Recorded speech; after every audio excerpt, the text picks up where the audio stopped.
The Motorola Edge series has done a good job of finding the smartphone sweet spot. Multiple generations of the Edge, Edge Pro, and Edge Lite have come and gone since the range debuted in 2020, and Motorola recently added the Edge 30 Fusion, Edge 30 Neo, and Edge 30 Ultra to the mix. However, it appears to have hit the target with the new Motorola Edge 40 Pro. A quick glance at the specs reveals everything you'd expect from a high-end phone. It has the hardware to compete with Android heavyweights like the Samsung Galaxy S23 and Google Pixel 7 Pro, but it is less expensive. It's time to see if some heroic hardware is enough to earn it a spot on our list of the best smartphones. The sandblasted rear glass, curved edge display, and gunmetal aluminum frame may appear to be returning Edge series staples, but Motorola has refined them this time.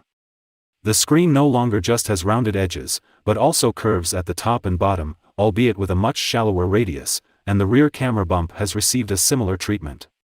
With very thin screen bezels, you're looking at a very refined device. It's not as subtle as the ThinkPhone, but Motorola will gladly sell you a lunar blue version that's easier on the eyes. Having said that, the majority of phone buyers will opt for the interstellar black model shown here. In either case, you'll get a phone that feels luxurious in your hand. It's also reassuringly heavy at 199 grams. While the frosted rear glass is impressively fingerprint resistant, it doesn't provide much grip. If it does slip from your grasp, Gorilla Glass Victus should help to minimize any damage. Its IP68 dust and water resistance also means it can withstand an accidental dunking. The power and volume buttons are easily accessible on the phone's right side, and while the under-display fingerprint sensor is still a little too close to the bottom edge for our liking, it's responsive enough when scanning your digits. Even though higher than 1080p OLEDs are now the norm for most mainstream phones, Motorola has found a way to make the Edge 40 Pro's 6.67 inches display stand out. With a refresh rate of 165 Hz, it competes with dedicated gaming phones for stutter-free scrolling and velvety motion, and you can choose between fixed and adaptive refresh to prioritize battery life over smoothness. Even though a few third-party apps didn't seem to trigger the higher refresh rates when using the automatic mode, it's as responsive as you'd expect. The panel is also brighter than last year's Edge 30 Ultra, reaching a maximum brightness of 1300 nits in high brightness mode. That's more than enough to see clearly outside, if not quite on par with class leaders like the iPhone 14 and Galaxy S23, and it also gives HDR content plenty of punch.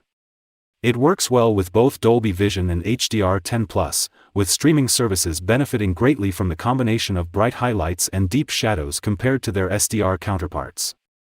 Naturally, an OLED provides extremely vibrant colors and outstanding contrast, as well as excellent viewing angles. While Motorola doesn't offer much in the way of display tweakage, just 2 color presets and a simple temperature slider, the natural option does dial things back to a more true-to-life palette. When it came to screen clarity, we had no complaints, with the 2400 by 1080 resolution looking perfectly crisp even at close range. A pair of Dolby Atmos certified stereo speakers are an excellent match for the screen, with a reasonably wide soundstage for a phone. They're tuned to deliver clear vocals, making them ideal for podcasts and YouTube videos, but certain music genres sound overly sharp when the volume is turned up high. But turn it down a few notches and you'll be perfectly content. It's all Bluetooth for personal listening, with no 3.5mm headphone jack on the phone and no dongle included. Last year's Edge 30 Pro was one snapper short of success due to an uninspiring depth lens, so Motorola made sure the same didn't happen with its replacement. The Edge 40 Pro gains a portrait telephoto camera to complement its main and wide-angle shooters. It has 2x optical zoom and promises bokeh-filled portraits thanks to an f1.6 aperture. However, at 12 megapixel, it falls behind the other cameras, which have 50 megapixel sensors. In good light, all three are capable of capturing a fair amount of detail, though exposure and color treatments are inconsistent. On a particularly overcast day, grass appeared more saturated in a zoomed-in shot compared to one taken at 1x. Given that 2x shots are frequently cropped from the main sensor when there is enough light, it can be difficult to predict how your photos will turn out. The 2x zoom images were overly sharpened in places, and the digital zoom required for anything beyond that sees a significant drop in clarity. Motorola continues to lag behind Google, Samsung, and others in this regard. When shooting portraits, edge detection wasn't perfect either. getting caught out by stray hairs as soon as you turned up the digital blur. Optical image stabilization aids the main lens in capturing crisp, shake-free images, and HDR processing is usually well-judged, resulting in engaging yet realistic images. Even at a distance, sharp definition reveals details like brickwork and foliage, and colors are mostly accurate. At night, the main sensor excels in terms of detail preservation and overall image sharpness. Colors stay on the realistic side, and image noise doesn't rise unless you're in complete darkness. The other two cameras are unable to keep up. The ultra-wide performs better, but noise becomes an issue due to the telephoto's lower pixel count. It's still capable for the price, but it can't compete with the Pixel 7 Pro, iPhone 14 or Galaxy S23, to name a few. When you get close enough to a subject, the ultra-wide lens automatically switches to macro mode. The focus distance is impressive at only 3 cm, outperforming several more expensive competitors, and image quality is excellent, making good use of the high pixel count. Colors are balanced just as well as the main sensor. It won't get as much use as the standard ultra-wide mode, which can fit a lot of a given scene into frame, but it can be relied on when you find something you just have to capture at close range. We had no major issues with the front-facing 60-megapixel selfie camera. For solo shots, it defaults to a slightly cropped view, but it can be expanded to fit an extra person or two into the frame. Shots are just as colorful as those from the rear cameras, with plenty of detail and well-controlled exposure, though the pixel-binned images can look slightly soft in places if you zoom in close. It's just a shame that there's so much inconsistency between the lenses, which is a likely side effect of using sensors from multiple manufacturers.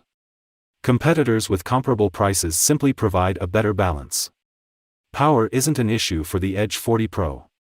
A Snapdragon 8 Gen 2 CPU is as high-end as it gets in the Android world right now, and the 12GB of RAM it's paired with is more than adequate for heavy multitasking. It's also nice to see the entry-level model come with 256GB of onboard storage, as many competitors only offer 128GB. While it doesn't get custom tuning from Qualcomm like the Samsung Galaxy S23, it still has enough power to open any app quickly. It should work fine if it's available in the Play Store. That also applies to games. Diablo Immortal ran smoothly at the highest detail settings, and performance didn't suffer after a long session. Because the full HD display resolution is less demanding on the CPU than the QHD screens found on rival flagships, supported titles can make better use of the fast refresh rate. When it comes to Android customization, Motorola sticks to the stock UI and relies heavily on Google Apps rather than in-house alternatives. More specialized features, on the other hand, have recently made their way from the dedicated Moto app to the home screen. This includes Family Space, which allows you to restrict access to specific apps before handing over your phone to your children to play with, as well as the Moto Secure Privacy dashboard. Instead of taking up space in the app drawer, both could have easily been added to the settings menus. There are even a few third-party bloatware apps, which is unfortunate, but they are easily removed. The Edge 40 Pro ships with Android 13, and Motorola has promised 3 major OS upgrades and 4 years of security patches over its lifetime. That's still a little behind Google and Samsung, but it's a good showing for anyone looking to stretch the time between upgrades. When it comes to smartphone batteries, bigger is usually better, so the 4,600 mAh cell inside the Edge 40 Pro might be considered modest. However, it is more than the Xiaomi 13, and far more than the Galaxy S23. Motorola also outperforms those two phones in terms of charging speed, achieving a very impressive 125 watt using the bundled USB-C power brick. That's enough to charge the battery from empty to full in about 25 minutes. Plugging in between waking up and leaving for work is usually enough for an entire day away from the mains, with enough left over to last until the next morning. A mix of web browsing, photography, YouTube playback, Spotify streaming, and social scrolling over 5G didn't put us in the red during a day trip to London, so unless you've got a serious mobile game addiction, this is a phone you can use all day. Even better, a quick 5-minute top-up first thing in the morning would keep us going until late afternoon with reasonable use. It's fantastic to see Motorola include wireless charging in this list. It's not found on the similarly priced OnePlus 11, and while it's not particularly fast at 15 watt, it's undeniably convenient. Reverse charging also allows you to charge other devices, such as wireless earphones. The Motorola Edge 40 Pro is a tempting alternative to many big-name rivals thanks to a combination of high-end hardware and competitive pricing. You get plenty of performance, a long battery life, a vibrant display, and slick styling, plus a few features you won't find elsewhere for the same price. The 165Hz refresh rate is also appealing to gamers. However, while its rear camera lens trio is more versatile than its predecessor, Motorola's image processing is still a step behind the best in the phone world. Mobile photographers may want to save some money and look into the Google Pixel 7 Pro, Samsung Galaxy S23, or Xiaomi 13, which all have stronger optical zooms as well as more effective digital zooms. However, the gap is quite narrow, and you won't find anything quite as well-rounded anywhere else for less money. If you don't live in your phone's camera app, you might think this deserves an extra star.